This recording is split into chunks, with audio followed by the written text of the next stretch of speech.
แล้วพี่น้องคือว่า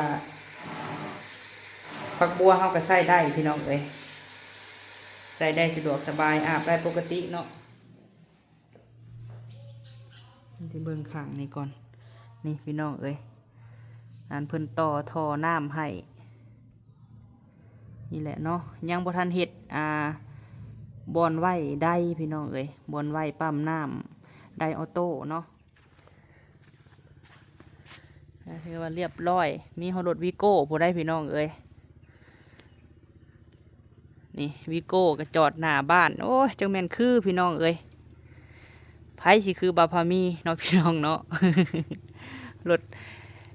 พามีรถวีโก้พุ่นได้พี่น้องเอ้ยจอดค่ะ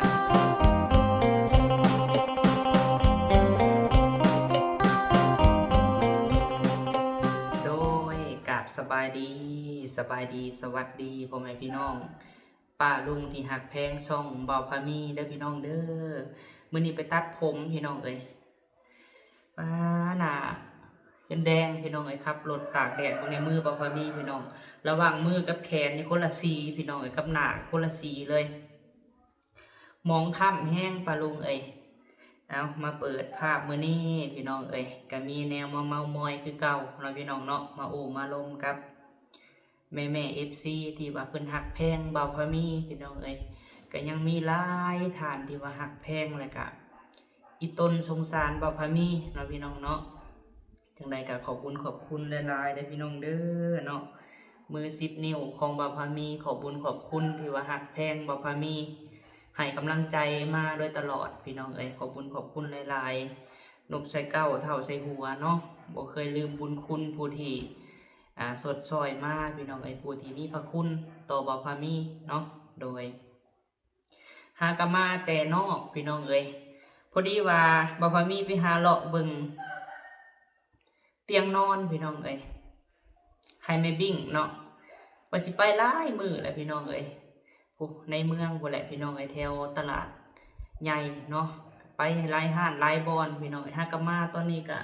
3 โมงที่4 โมงแรงแล้วพี่น้องเอ้ยพอดีมาเปิดคลิปอยู่เฮือนใหม่พี่น้องเอ้ยไปหาถามเบิ่งเตียงนอนให้แม่บิ่งแน่พี่น้องเอ้ยถามแว่นเนาะหรือว่ากระจกแน่พี่น้องเอ้ยแล้วก็ไปหาเลาะเบิ่งแบบกะโหลแน่พี่น้องเอ้ยให้ทางแม่บิ่งกับพ่อเพชรพี่น้องเอ้ยเพราะว่าเฮือนซ่านหลังที่ว่าหลังไม้หันเนาะพี่น้องเนาะเพิ่นก็มอบหมายให้บ่าวพามีกับสาวบุญบ้านนาพี่น้องเอ้ยเบิ่งเวียกเบิ่งงานให้แต่ว่าบ่าวพามีหั่นสิอยู่ใกล้คือกลัวเอ้ยบุญแน่พี่น้องเอ้ยใกล้บนซื้อเครื่องแล้วก็ใกล้บนเฮ็ดเวียกก็พอได้แล่นตื่นไปตื่นมาพี่น้องเอ้ยเอาจังได๋ก็ขอบคุณพ่อกับแม่หลายๆเด้อเนาะที่ว่าไว้เนื้อเชื่อใจลูกเบิ่งเวียกเบิ่งงานให้มื้อนี้สร้างก็หยุดแม่เอ้ยเนาะลูกก็หากะมาแต่เบิ่งเตียงนอนเนาะกับแว่นพี่น้องเอ้ยให้มื้อแลงสิส่งให้ทางแม่เพิ่นเบิ่งเพราะว่าถ่ายรูปไว้แล้วพี่น้องเอ้ยมื้อนี้ก็ทางบ่าวพามีก็มาแจ้งข่าว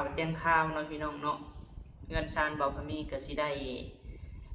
โจ๊ะก่อนเนาะป้าลุงก็สิได้โจ๊ะแบบบ่มีกำหนดพี่น้องเอ้ยโจ๊ะแบบบ่มีกำหนดบ่ฮู้ว่าเฮาสิได้เฮ็ดต่อมื้อใดป้าลุงเอ้ยคือข้างหลังบ่าวพามีตอนนี้ก็จงไว้ที่เฮาบ่ได้ติดขอบบัวหรือว่าขอบกันเปื้อนของกะโหลเนาะพี่น้องเพราะว่าสิเฮ็ดซิ่งเนาะพี่น้องเนาะหรือว่าเคาน์เตอร์นั่นแหละพี่น้องเอ้ยก็หยุดไว้ซะก่อนซึ่งว่าเมื่อวานนี้เนาะพี่น้องเนาะบ่าวพามีได้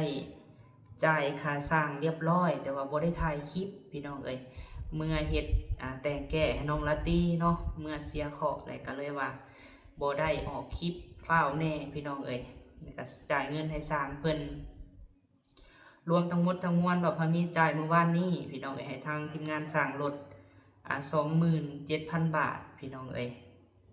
ค่าปูกะโลหันแม่น 9,000 พี่น้องเนาะมาบวกใส่ค่าแต่งบัวแต่งบัวนั่น 7,000 พี่น้องเอ้ยเอาเบิดเฮือนนี่ 7,000 บาทเนาะบัดนี้ค่าแต่งเสา3เสาน่ะ 6,000 พี่น้องเอ้ยบัดนี้ค่าบันไดอีกบ่ค่าบันไดนี่ 3,000 บ่หรือ 2,000 นี่แหละแล้วก็ค่าเพิ่นติดตั้งแท่งน้ำเนาะพี่น้องเนาะก็สิประมาณ 2,000 รวมทั้งหมด ที่ว่าไล่มานี่ประมาณ 27,000 พี่น้องจ่ายให้เพิ่นเมื่อวานนี้เนาะก็ถือว่าแล้วไปในภาคส่วนหนึ่งเนาะป้าลุงเนาะภาคส่วนปูกะโลพี่น้องตอนนี้บ่าวพามีก็ได้มีแท่งน้ำแล้วพี่น้องแต่บ่ทันเดินท่อพี่น้องเพราะว่าเฮาเบิดงบซะก่อนเนาะจังได๋ก็ได้น้ำได้เด้อเนาะมีตู้บุญทวีเนาะขอบคุณแม่หลายๆเด้อที่ได้ชดซอยลูกผ่านมาก็หลายสิ่งหลายอย่างตั้งแต่ซอยพุ่นแหละพี่น้องมีบนอยู่บนเช่าซื้อที่ซื้อทางได้เฮือนดั้งเดิมบ่พอมีอยู่ปัจจุบันก็เป็นเงินแม่บุญทวีพี่น้องสดซอยน้ำกับแม่เพิ่นเจาะให้เนาะก็ขอบคุณแม่เด้อหลายๆลูกก็ได้อาบแบบประหยัดแล้วพี่น้องบาดนี้แบบใส่สบายพี่น้องทุกสิ่งทุกอย่างเนาะที่บ่าวพามีเฮ็ดไปพี่น้องได้เฮ็ดได้ไปกู้ไปยืมมาก่อนทุกสิ่งทุกอย่างก็ครอบบ่อยากใส่จ่ายในเฮือนในซ่านเนาะป้าลุงบ่ได้ไปซื้อสิ่งที่มันบ่แม่นแนวพี่น้อง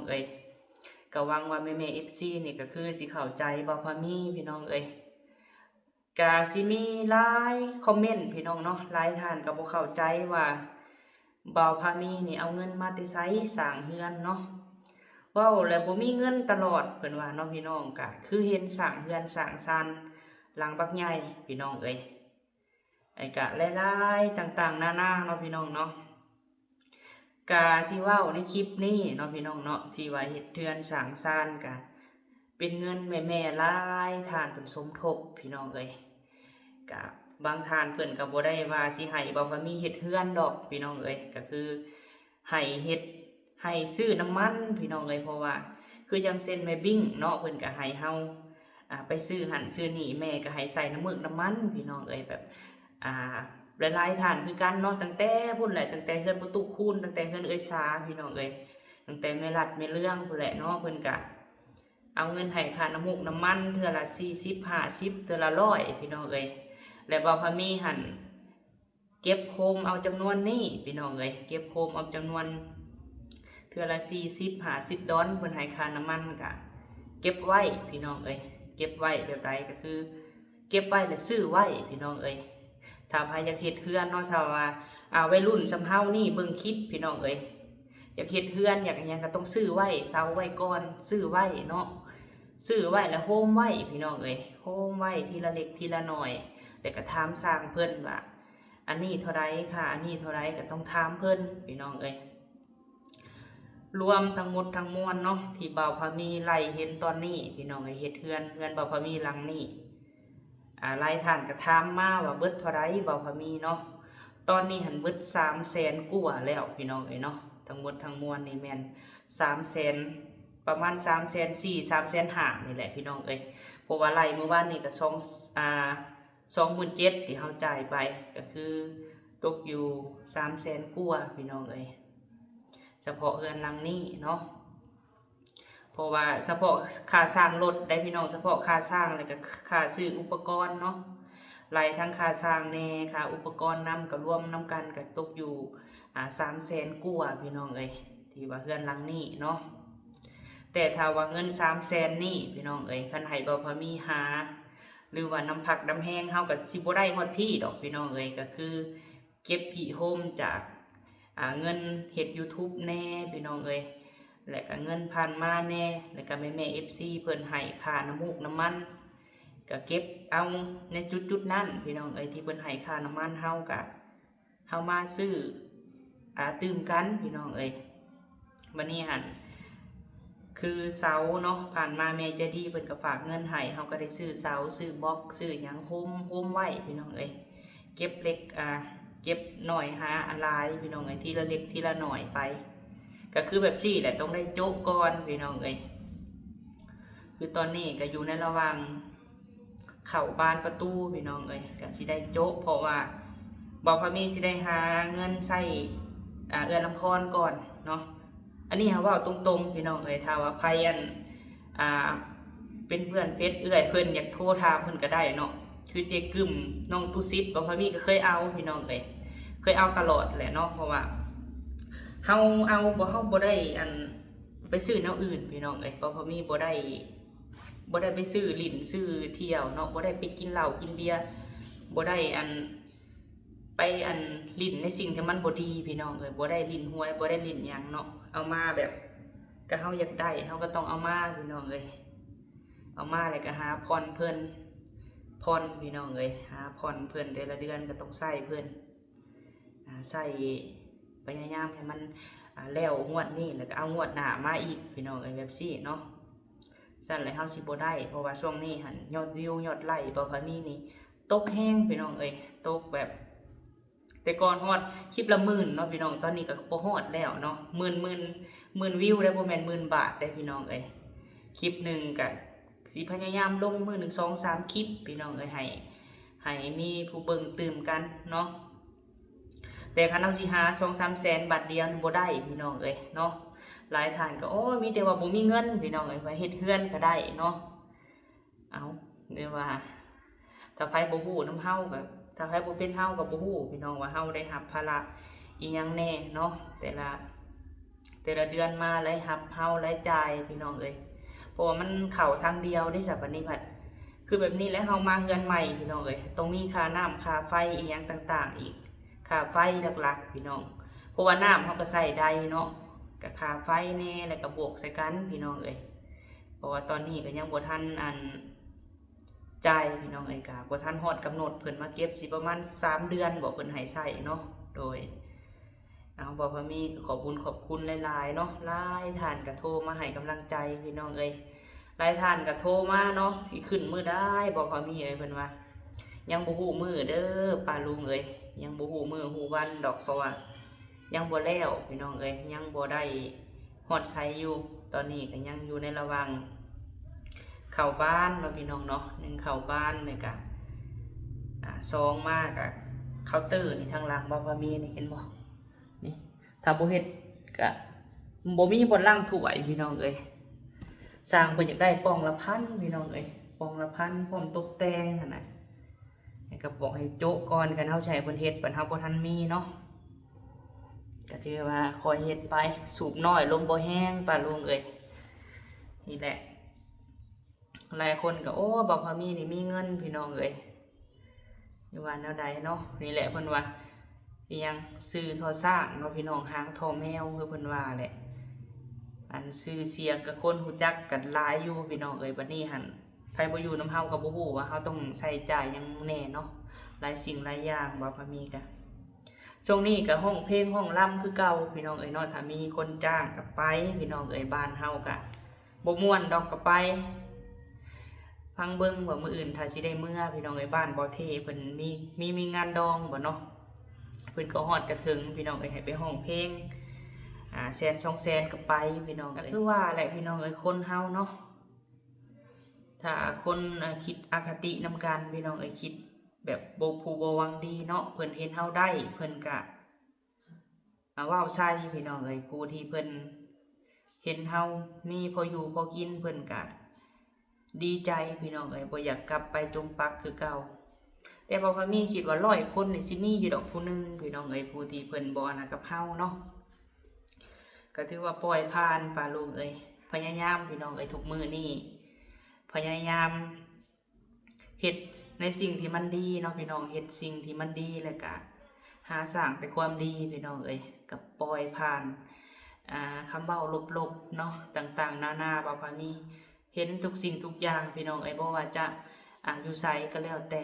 เห็นแล้วก็รับรู้เบิดพี่น้องเอ้ยแต่บางเรื่องบ่พอมีก็บ่อยากเว้าเนาะพี่น้องเนาะหลายผ่านมาพี่น้องเอ้ยเฮาทุกข์เฮายากเนาะก็ทนกับความดูถูกดูหมิ่นพี่น้องเอ้ยว่าเฮานี่บ่มีปัญญาเฮ็ดบ่มีปัญญาหา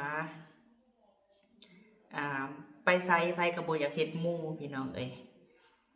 จนมาฮอดปัจจุบันนี้เนาะบ่พอมีก็บ่มีหมู่พี่น้องเอ้ยบ่มีหมู่บ่มีเพื่อนน้อยนักพี่น้องเอ้ยสิจะออกงานสังสรรค์สังคมนำหมู่ทุกสิ่งทุกอย่างเพราะว่าผ่านมาเนาะไปหาไผก็บ่นับถือเฮาพี่น้องเอ้ยถ้าว่าไผบ่อยู่จุดนั้นบ่เป็นบ่พอมีก็คือสิบ่ฮู้พี่น้องเอ้ยทนกับความดูถูกดูหมิ่น เพราะว่าผ่านมาเฮาบ่มีพี่น้องเอ้ยว่าพอมาฮอดทุกมื้อนี้เนาะพี่น้องเนาะบ่าวพามีบ่อึดบ่หิวคือเก่าเนาะข้าวน้ำกับพอมีอยู่มีกินบ่ได้ซื้อข้าวโลข้าวปองกินคือเก่าพี่น้องเอ้ยก็มีคำดูถูกดูหมิ่นอีกพี่น้องเอ้ยเนาะก็หลายสิ่งหลายอย่างว่าลืมตัวเองจังสั้นจังซี่เนาะจักสิว่าแนวใดพี่น้องเอ้ยผู้ที่เพิ่นซอยเฮาเพิ่นก็บ่ได้เว้าพี่น้องเอ้ยบัดผู้ที่เพิ่นบ่เคยซอยหยังบ่พามีบ่เคยเข้าปั้นหนึ่งบ่พามีก็บ่ได้รับจากคนเว้าพี่น้องเอ้ยก็ยังเว้าใส่เนาะแต่ก็บ่พามีพยายามสิบ่ถือคำคนพี่น้องเอ้ยพยายามปล่อยผ่านแล้วก็ FC หลายฐานเนาะกับให้กำลังใจพี่น้องเอ้ยให้กำลังใจมีอยู่50-60 คนก็สิมีอยู่ผู้ที่เพิ่นซ้ำเติมเฮาและผู้ที่เพิ่นบ่หวังดีกับเฮากับผู้หนึงพี่น้องแต่บ่ว่ามีคิดว่ายังมีหลายๆฐานเนาะที่เพิ่นดีใจและเพิ่นเห็นเฮามาฮอดมื้อนี้พี่น้องเอ้ยเพิ่นก็คือสิดีใจและก็ภูมิใจนำครอบครัวบ่พามีพี่น้องเอ้ยบ่พามีก็เห็นหลายครอบหลายครัวพี่น้องเนาะก็ผู้ใหญ่เพิ่นซอยแล้วก็ยังคือเก่าพี่น้องเอ้ยบ่มีอีหยังคืบหน้าก็บ่พามีก็บ่อยากเฮ็ดแบบสั้นพี่น้องเอ้ยอันใดที่เฮาเฮ็ดได้เฮาหาได้เฮายังมีเหือมีแรงเฮาก็บืนเฮาก็สู้พี่น้องเอ้ยขนาดว่าขึ้นบันไดเนาะเฮายังขึ้นเทื่อละขั้นพี่น้องเอ้ยกินข้าวนี่ยังกินเทื่อละค่ำพี่น้องเอ้ยก็คอยเฮ็ดคอยหาแต่ก็คนเนาะชื่อขึ้นชื่อว่าคนพี่น้องเอ้ยต่อให้เฮาเฮ็ดดีส่ำใดต่อให้เฮาเฮ็ดแบบใดถ้าบ่ถูกใจเพิ่นก็เฮาสิเอาจังใดพี่น้องเอ้ยเฮาสิบ่เก็บคำเว้าของคนมาใส่ใจพี่น้องเอ้ยทุกมื้อนี้บ่พามีเริ่มปล่อยผ่านเนาะเฮ็ดดีส่ำใดมันก็ได้ส่ำนี้แหละพี่น้องเอ้ยคนเฮาเนาะจังใดก็ขอบคุณเบิดสุขุสุคนพี่น้องเอ้ยทุกกำลังแรงใจมอบให้บ่พามีเนาะถ้าบ่พามีบ่มีแม่ๆ FC เอื้อยอ้ายที่ว่าเบิ่งคลิปให้ก็คือสิบ่มีบ่พามีพี่น้องเอ้ยบืนสู่ไปก็เพื่อครอบครัวเพื่อไม่เฒ่าเพิ่นได้บ่อนอยู่บ่อนเศร้าพี่น้องเอ้ยมีบ่อนอยู่ว่าขึ้นชื่อว่าเฮือนหลังนี้ก็ยังมีว่าน้ำพักน้ำแห้งของหลานได้เฮ็ดได้สร้างเนาะแต่เฮือนอยู่ปัจจุบันก็เป็นเฮือนผู้ใหญ่เพิ่นซอยป้าลุงเอ้ยโดยพี่น้องเอ้ยเว้าไปเลยก็ระบายความในใจให้แม่ๆ FC ได้ฟังเนาะโดยกสิพาเลาะเบิ่งเฮือนเบิ่งซานคือเก่าเด้อป้าลุงเอ้ยเนาะพี่น้องเอ้ยสิพาเข้าไปเบิ่งก่อนเนาะห้องน้ำพี่น้องเอ้ยหลังจากว่าเฮาต่อท่อขึ้นมาแล้วเฮาใส่ปั๊มน้ำพี่น้องเอ้ยบ่พอมีใส่ปั๊มน้ำได้ออโต้เนาะพี่น้องเนาะว่าสิออกแห้งส่ำใดมาเบิ่งน้ำเฮาพี่น้องหลังจากว่าเฮาใส่ปั๊มน้ำใหม่เลยสิออกแห้งส่ำใดเนาะ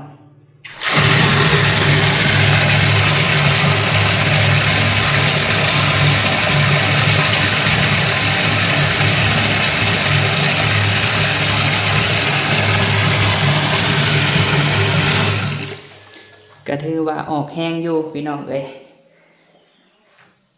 เห็นเนาะก็ถือว่าสะดวกสบายพี่น้องเอ้ย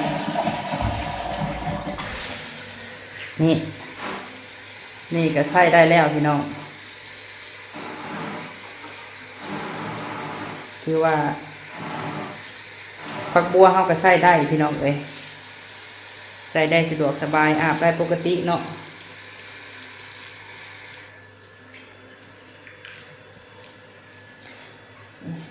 แต่บนทันมีแนววางเขาวางไว้พื้นก่อนพี่น้องเอ้ยวางนี่แหละพวกผงซักฟอกอะไรยังวางไว้ซะก่อนดีกว่าบ่มีบนเขาห้องน้ำพี่น้องเอ้ยนี่ก็ซื้อมามือหั่นซื้อมาใส่เพิ่นจะตัดแบบอัตโนมัติเลยพี่น้องเนาะนั่นแหละบ่พามีว่าเว้ากับแม่บิ่งอยู่ให้เพิ่นซื้อแบบซี่มาใส่เฮือนเพิ่นแล้วเฮาบ่ยกแท่งก็ได้พี่น้องนี่เนาะ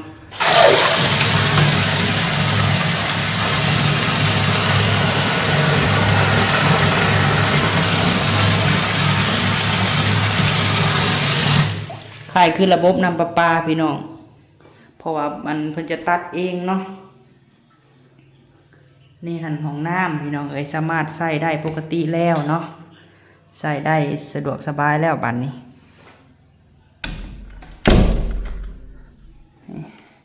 เรียบร้อยจ่ายค่าสร้างเพิ่นโจ๊ะพี่น้องเอ้ยบัดนี้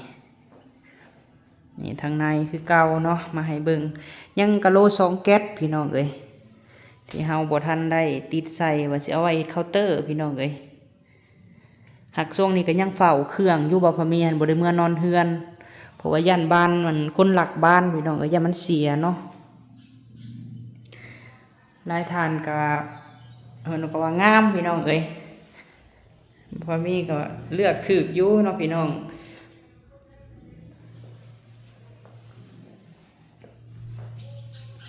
ที่เบิ่งข้างนี่ก่อนนี่พี่น้องเอ้ยอันเพิ่นต่อท่อน้ำให้นี่แหละเนาะยังบ่ทันเฮ็ดบอนไว้ได้พี่น้องเอ้ยบอนไว้ปั๊มน้ำไดออโต้เนาะซื้อไดออโต้มาใส่ไว้สะดวกสบายมื้อนี้สร้างเฮากับพักเวียกพี่น้องยังบ่เห็นมาเพิ่นพักไว้ป้อนบัตรพี่น้องมื้อเช้านี่กับไปคือการบ่พามีกะทางเฮือนแม่ใกล้กันพี่น้องก็สิประมาณ50 เมตรเนาะหรือว่าบ่ฮอดพี่น้องไปกันไม่บิ่งเด้ซื้ออันไดออโต้ใส่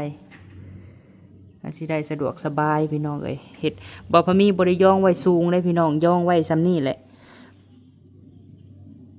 ถมเลยเนาะอันนี้หั่นท่อระบายพี่น้องแต่ว่ายังสิเปลี่ยนอยู่บัดหน้าคันเฮ็ดคลองน้ำเนาะเทพื้นนี่ยังกะยังบ่ทันเทพี่น้องเอ้ยยกอันนี้ขึ้นก่อนยกอันแทงน้ำขึ้นพอได้ใส่เข้าห้องน้ำซะก่อนเนาะถมเลยพี่น้องเอ้ยทางอันพาปิดชักโครกก็อยู่ทั้งลุ่มพุ่นแหละพาปิดแนวเก็บน้ำเสียเฮาก็ถมเลยแล้วก็เฮ็ดท่อระบายขึ้นพี่น้องเอ้ย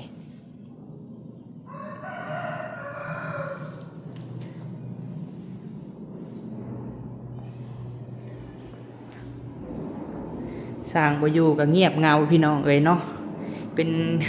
จักแนวใดแนวหนึ่งพี่น้องเอ้ยสร้างบ่อยู่ผู้เดียวแต่ละมื้อยังมีสร้างแน่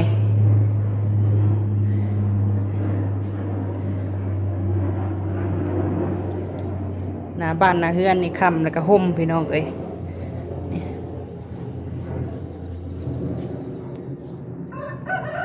บ่พอมีบ่ทันปัดไว้พี่น้องเอ้ยเพราะว่าปัดแต่เศษอันนี้แถวนี้แล้วไว้เนาะก็ยังบ่ทันหาน้ำยามาอันล้างพื้นล้างกะโลเนาะลายอันนี้พี่น้องเอ้ยไปตู้มาก็ยังว่าแยงเฮือนหลานพี่น้องแยงอยู่รูปคำอยู่พาเพิ่นมาเลยเพราะว่าบ้านอีหยังบ่พอมีก็ตากไว้หั่นแหละพี่น้องเอ้ยบ่ทันใส่ง่ายดอก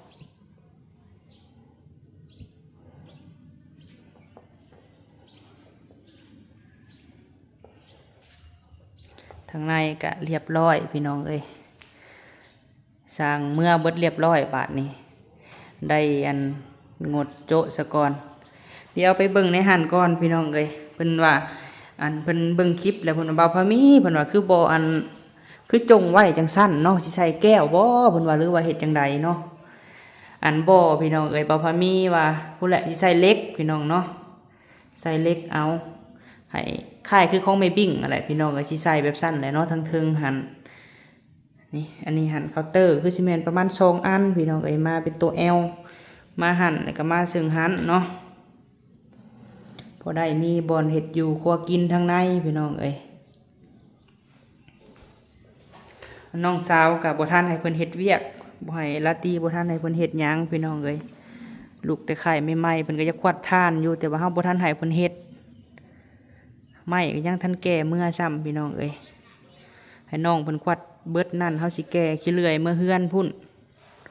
ว่าไม้เฮาก็เฮ็ดท่านอยู่เทิงเฮือนพุ่นเฮาก็เฮ็ดพี่น้องเอ้ยอันนี้หันกับพ่อเตาหนึ่งแล้วเนาะพอได้ตื่มกันพี่น้องเอ้ยเตาละ2-3 แสน4-5 แสนก็ตื่มกันรถมอเตอร์ไซค์รถ ไถแม่ตู้บุญทวีซื้อมาให้กะจอดอยู่พี่พี่น้องไอ้ผู้เจ้าก็ยังนอนอยู่พี่เนาะก็เลยว่ารถไถจอดอยู่พี่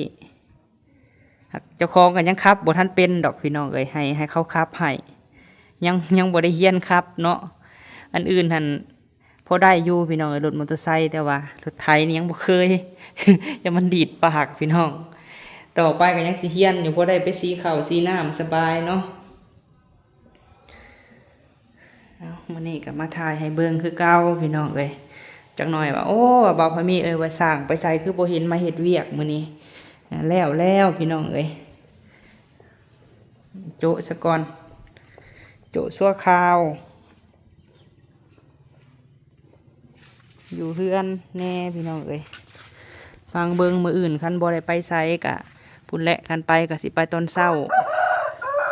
ไปหาห้องเพลงพี่น้องเอ้ยพอได้เงินติบน้ำเพิ่นเล็กๆน้อยๆมาจุนเจือในครอบครัวเนาะ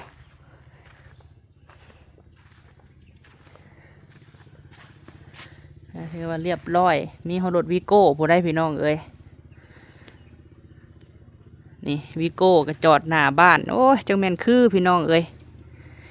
ไผสิคือบาพามีเนาะพี่น้องเนาะ รถ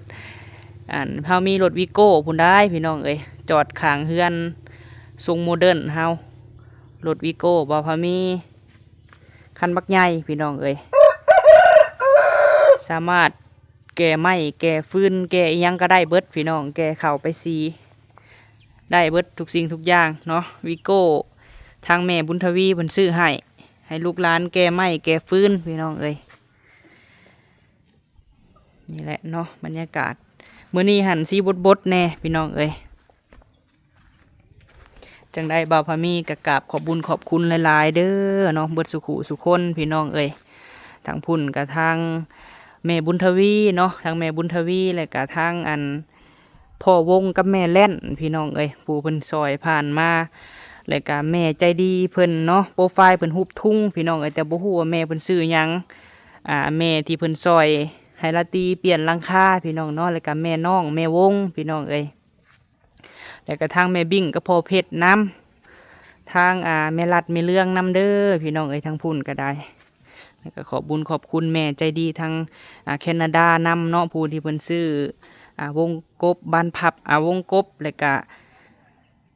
บ้านให้พี่น้องเอ้ยขอบบุญขอบคุณทางพลุงวันพร้อมเนาะสุขุสุคนและพี่น้องเอ้ยที่บ่ได้ซื้อเสียงเฮียงนามเพิ่นพุ่นและทางต่างประเทศพุ่นกะรัฐเทนเนสซีบ่เนาะพี่น้องเนาะทางแม่แก้วพี่เพชรดีกุลก็ฝาก